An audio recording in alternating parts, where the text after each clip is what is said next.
এটা বেগুন ভাজা, এটা পটল ভাজা, এটা আলু ভাজা। আচ্ছা।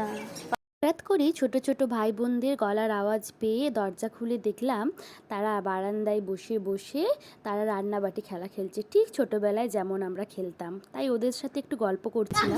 এটা কি লঙ্কা গুঁড়ো দিচ্ছিস নাকি? আচ্ছা। আর এগুলো কি জিরা গুঁড়ো, হলুদ গুঁড়ো? আচ্ছা, নুন। আচ্ছা। এই ছোট্ট ভাই বোনদের খেলাটা দেখে আমি লোভ সামলাতে না পেরে সাথে সাথে ফোনটা ছুটে নিয়ে আসি এবং নিয়ে আসার পরই ভিডিও করতে শুরু করে দিই। ওরা কিন্তু জানতো না যে দিদি ভিডিও করছে বলে।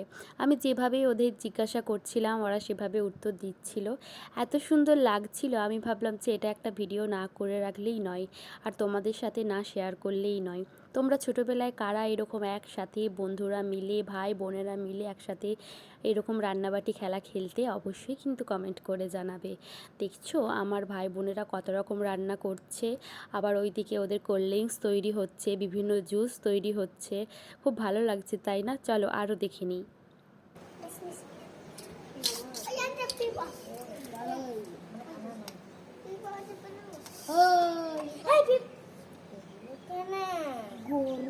আচ্ছা, ওই সাদা সাদাটা একটু কি তরকারি হয়েছে তোদের? পনির। আর এই যেটা এখন করলি শাক। আচ্ছা, আর পরে আর কি হবে? এটা মাংস। এটা বেগুন ভাজা, এটা পটল ভাজা, এটা আলু ভাজা। আচ্ছা, পাঁপড় ভাজা। আর কি হবে? এটা মিক্স করার জন্য একটা জিনিস। আচ্ছা। আমার ব্যালেটটা কই? এই জামা কাছে দে তুই। দাঁড়া না, এটা ছাড়লে ধর। আর আজকে কি এইটুকু রান্না হবে না রান্না হবে?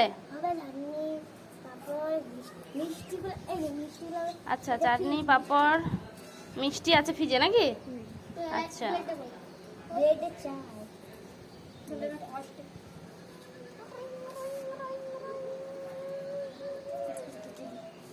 নিমন্ত্রণ করবি তো খেতে, না একাই খাবি? আচ্ছা। কি ভালো লাগছে বলো ওদের এই খেলাটা দেখে। সত্যি আমার সেই পুরনো দিনের কথাগুলো মনে পড়ে গেল। আর আমি ওদের সেভাবে কাউকেই ভিডিওতে নিইনি। তার কারণ হচ্ছে যদি বাড়ির লোকের কোনো প্রবলেম থাকে পরে ভিডিওটা দেখে, সেই কারণেই।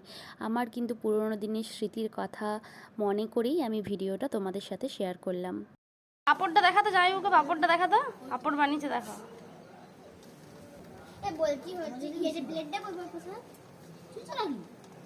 আর আজকে ওদের এই রান্নাবাটি খেলাতে আমাদের এই ছোট্ট ছোট্ট 3টে বোন ছিল আর 2টো ভাই ছিল। আর এই পুচকুটাকে দেখো, ও আমাকে চিনে না বলে কেমন দেখছে।